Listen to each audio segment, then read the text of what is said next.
38 number question क्या कह रहा है आपका, कह रहा है कि लोहे की एक ठोस लंबवृत्तीय बेलन की छड़ की त्रिज्या 8 सेंटीमीटर है। तो चलिए एक बेलनाकार छड़ बना लेते हैं, उसकी त्रिज्या यहाँ पे 8 सेंटीमीटर दी है। चलिए पहले फिगर बना लेते हैं इसको और फिर आगे देखते हैं क्वेश्चन में क्या कह रहा है।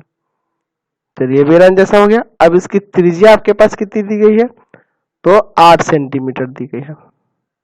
फिर क्या कह रहा है कि इसे पिघलाकर 6 बराबर ठोस गोलीय गेंद के रूप में ढाला गया है जिसकी त्रिज्या बेलन की त्रिज्या के बराबर है। यानी कि ये अगर 8 सेंटीमीटर है तो ये जो ठोस गोला बनाया जा रहा है ना, इसका भी त्रिज्या क्या है, 8 ही सेंटीमीटर है। यानी कि दोनों की त्रिज्या क्या है, बराबर है। ठीक है, चलिए आगे क्या कह रहा है, छड़ की लंबाई निकालें, इसकी लंबाई निकालें। तो ये लंबाई यानी कि इसकी ऊंचाई के बारे में हम बात कर रहे हैं ना, एच मान लेते हैं। चलिए यहां लिखेंगे कि माना प्रत्येक की त्रिज्या आर बराबर कितना हो जाएगा, 8 सेंटीमीटर। दोनों बराबर है तो 8 हो गया।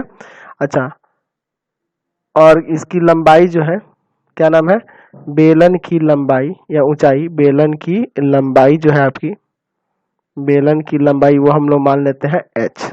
ठीक है, अब देखिए यहाँ ये कितने बने हैं, तो 6 बने हैं ना। तो यानी कि 6 ये गोले का आयतन, 6 गोले का आयतन जो होगा इस बेलन के आयतन के बराबर होगा ना।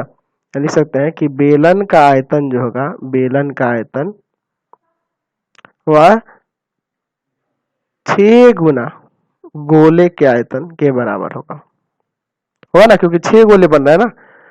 चलिए तो बेलन का आयतन होता है पाई आर स्क्वायर एच और गोला का आयतन हो जाएगा 4/3 पाई आर क्यूब। दोनों की त्रिज्या सेम है। चलिए यहाँ से इसको काट दिए 2 बार में ना।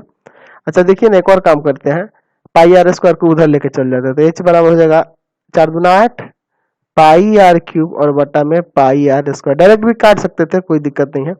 आर स्क्वायर से 2 आर कट गया, पाई से पाई है, तो एच बराबर बचा 8 और गुना आर, तो आर कितना था, 8 ना।